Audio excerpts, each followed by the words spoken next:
9시 17분 지나고 있습니다. 코스피는 6포인트 올라서 1970선을 회복하는 모습이고요.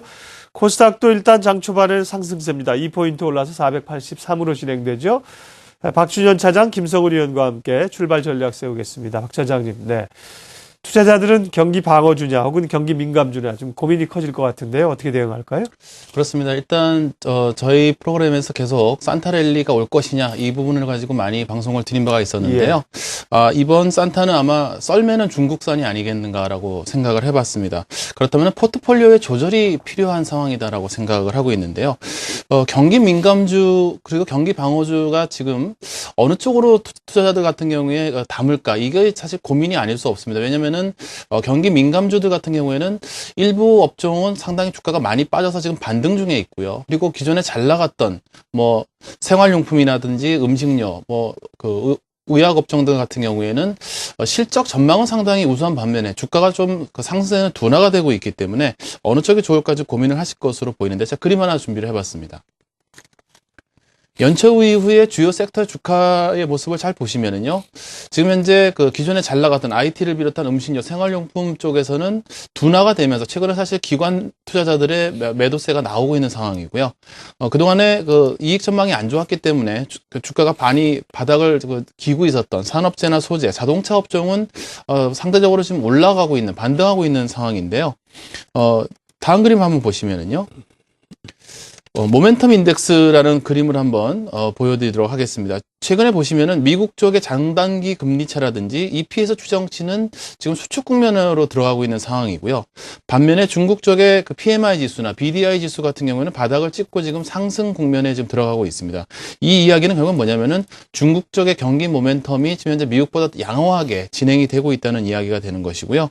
그렇다면은 지금 현재 반등을 보이는 업종군들이 이것이 기술적 반등이 아니라 추가적으로 더 반등이 강하게 들어올 수 있다는 것을 우리가 일단은 인지하고 포트폴리오의 조절이 필요하지 않을까라고 생각을 해봤습니다. 정유화학, 철강, 비철금속 같은 경우에는 중국의 경기 모멘텀 계산 그리고 자산가치 대비해서 낮은 주가를 지금 배경으로 추가 반등 가능성이 지금 나오고 있는 상황이고요. 그래서 크게 두 가지로 나누어서 종목군을 좀 선별을 해봤습니다. 미국의 FOMC에서 QE4가 발표될 것이냐를 두고 지금 설왕설래가 많은데요. 지금 미국의 이코노미스트들 같은 경우에는 대부분의 경우는 QE4가 나올 것이다라고 예상들 하고 있습니다. 왜냐하면 오퍼레이션 트위스트 같은 경우에는 이제 올해 말로 종료가 되고요. 오퍼레이션 트위스트를 대체할 3차 오퍼레이션 트위스트를 하기에는 3년물 단기 국채가 지금 굉장히 모자라는 상황이기 때문에 그냥 국채 매입 쪽으로 돌아설 것이다 이런 얘기가 나오고 있는 상황이고요. 그렇다면은 기존의 QE3보다 훨씬 더 강력한 유동성 효과를 발휘할 가능성이 높습니다. 거기에 대한 어떤 수혜주들을 지금 담는 것이 필요할 것으로 보이고요. SK이노베이션, 풍산, 서원, LG상사와 같은 원자재 관련주들에 관심을 두셔야 될 것으로 보이고요. 중국발 모멘텀뿐만 아니라 유로존의 위기 진정에 따른 기조 효과도 지금 기대가 되고 있는 상황입니다. 최근에 건설이라든지 조선업종의 반등은 바로 이런 쪽의 배경을 놓고 지금 반등을 하고 있는 것인데요. 이런 산업재와 소재업종, 특히 산업재 같은 쪽에서는 지금 치고 올라오고 있는 중동이라든지 중국의 추격을 따라잡히기에는 여전히 좀 경쟁력의 차이가 있기 때문에 기술적인 부분에서 훨씬 더 추가 반등의 여지가 있지 않은가 생각하고 있습니다. 관심 종목 현대건설, 삼성엔지니어링을 비롯해서 삼성중공업, 현대제철, 금호석유, LG화학을 탑픽으로 꼽았습니다. 네. 박준현 차장의 투자 전략이었습니다. 어록을 만들고 계십니다. 산타가 지난번에는 굴뚝이 아니라 재정절벽을 타고 내려온다 그러시더니만 오늘은 이제 중국산 썰매를 타고 온다고 했어서 분야별로 좀 전략을 주셨고요. 김성훈 의원께서는 아무래도 이제 코스닥의 변동성이 오늘도 상승 출발하지만 또 이랬다가 장중에 변동성이 커지고 계속 그렇지 않습니까? 네. 코스닥 전략 좀 주세요. 네, 이제 코스닥 시장, 글쎄요, 어저께 시를 하나 읽었는데 이런 게 있더라고요. 꽃이 피는 건 힘들어도 지는 거는 한순간이라는 어떤 그런 한 시의 한 구절이 좀 읽었는데, 이제 코스닥 시장의 모습을 좀 잘 설명해 주고 있지 않나 싶습니다. 11월에 코스닥 시장 지수 하락에도 불구하고, 기관 쪽에서 약 1,000억에 가까운 순매수가 들어오면서 12월, 산타는 이제 코스피보다는 코스닥 시장 오는 것 아니냐라는 어떤 그런 기대감을 가졌던 것이 사실인데요. 12월 들어서 기관, 특히 투신권에서 약 1,100억이 넘는 매물이, 그것도 이 많이 오른 종목들 위주로 해서 그런 매물이 쏟아져 나오면서 코스닥 시장 하방으로의 어떤 큰 폭의 변동성을 좀 현재 보여주고 있습니다. 최근 코스닥 시장 하락의 원인을 먼저 살펴볼 필요가 있겠는데요.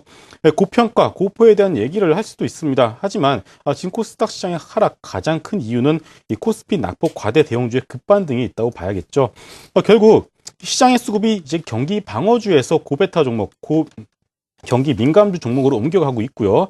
그리고 이제 추세 종목에서 낙폭 과대 종목으로 그리고 중소형주에서 대형주로 옮겨가고 있다는 것을 코스닥 시장 종목을 들고 계신 분들이라면 일단은 인정을 하고 시장을 바라볼 필요가 있겠습니다. 여기서 이제 코스닥 시장의 추가 하락 가능성에 대해서 보자면은 글쎄요, 이제 뭐 여러 가지 의견이 있을 수 있겠지만 이제는 과매도권으로 좀 들어갔다고 보는 것이 맞지 않나 싶습니다. 코스닥 시장, 전 세계의 시장을 통틀어서 주간 기준으로 낙폭이 가장 큰 시장입니다. 일단 비정상적으로 좀 봐야 되겠죠. 그렇기 때문에 일단 이 점을 참고할 필요가 있겠고요. 그리고 코스닥 시장 그동안 상승을 이끌었던 종목군을 크게 세 종목군으로 분류를 해볼 수가 있는데요. 첫 번째가 게임, 엔터, 카지노, 바이오 주식이었고요. 두 번째가 FPCB와 그리고 터치패널, 휴대폰 부품과 관련한 IT 종목들, 그리고 마지막으로 이 펀더멘털과 관련 없이 이유 없는 상승을 보였던 각종 정책 테마주들이었는데요. 여기서 게임 엔터주들 1차 급락에 의해서 2차 급락까지 나온 상황입니다. 어제 코스닥 시장의 하락에도 일단 그래도 버텨주는 모습이 나오고 있고요. 오늘 시장에서 상승 시도를 하고 있습니다. 그리고 두 번째로 이제 신고가 IT 종목군들의 경우도 어제 시장의 급락을까지 포함해서 총 2번의 급락세를 맞은 상황이죠. 마지막으로 정치 테마주들 어제까지 이틀 연속 이 하한가로 내리꽂힌 상황입니다. 돌아가면서 얼추 맞을 것은 거의 다 맞았다고 좀 봐야 되지 않나 싶습니다. 물론 이제 시장의 하락 추세가 워낙 두드러진 상황이기 때문에 신규 접근은 일단 보수적인 관점으로 보시는 것이 맞습니다만 일단 보유하고 계신 분들의 경우는 현 구간에서 굳이 투매에 나설 이유도 없다고 좀 보아야 될 것 같습니다. 정치나 정책 테마주들을 제외하고 기존의 추세 종목들의 경우는 하락시 매도가 아닌 다음 주에 좀 반등 시에 좀 비중을 축소하시라는 그런 말씀을 드리겠고요. 그리고 다음 주 수요일에 대선이 있습니다. 대선이 끝나고 이제 코스닥 시장의 경우도 이제 새 정부의 정책과 관련 새로운 주도주, 성장주 찾기가 좀 시작될 것으로 보여지기 때문에 개인 투자자 여러분께서는 이 점을 좀 참고하시면 좋겠고요.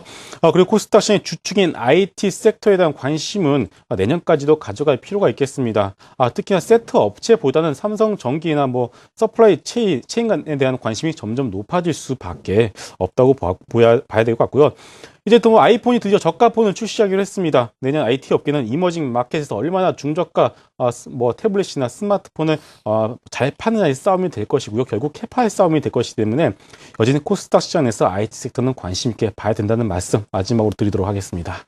예, 시종일관 출발 전략, 토러스 투자증권 영업부 박준현 차장, 코리아인베스트 김성은 연구원 두 분 함께했습니다. 고맙습니다.